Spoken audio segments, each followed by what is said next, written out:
तो इहे कथा बा।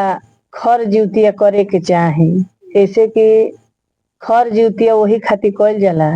एक जनी व्रत भूखा रहली जीवतिया के, आ खूब गरियावत रहली। सास पतोही रहल लो तो जीवतिया नियम से भूखस आ खूब गरियावस। हाँ, पूजा पाठ करस आ पतोहिया के खूब, चाहे गांव नगर केहू के गरियावस बिना बेजाइयो के।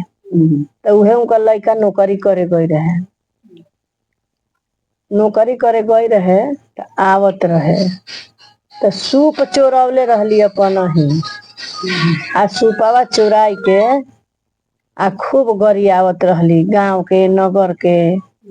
हाँ, कुल रानी मंगधोनी जो जो बुझाए खूब गरियावस, खूब गरियावस। तो कहाला कि अन्न के गाड़ी अपने पे पड़ेले।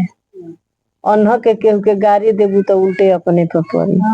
अन्न के केहू के शिकायत करबू तो वो अपने पे पड़ी। आन खातिर गढ़ा खोलबू, एक दिन तू ही वो गढ़ा में जाके गिर जाएबू।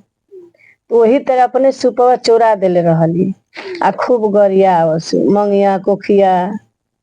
तो उनकर लड़का आवत रहल बाहर से, तो बीचे में मृत्युक बैठा रहे उनकर। ऐसे कि दूसरा के गाड़ी देत रहली आ उन्हीं के बेट मैं गरिया बटोराई रहे, तो उहे गरिया मृत्युक बन के बैठा रहे, बूढ़ बन के।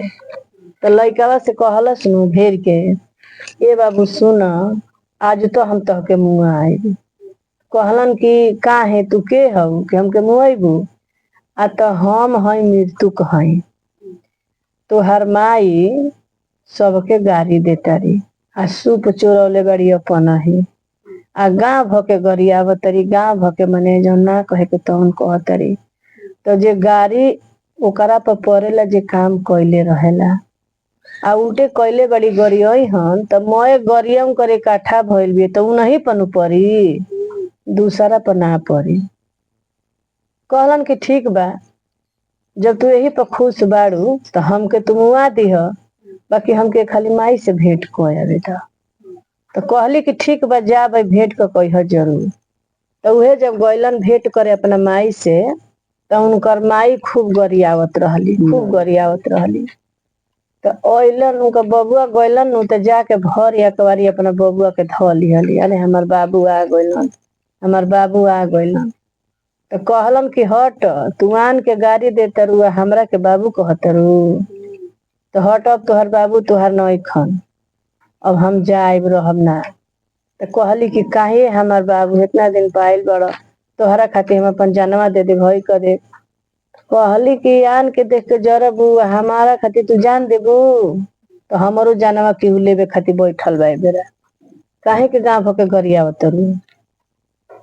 तो कहली कि बाबू हम काहे खातिर गरियाई? तो कहलन कि काहे खातिर गरियावत? तो सूप हमार भुला गइल बाटे, काने कौन चोरा ले गइल बिया।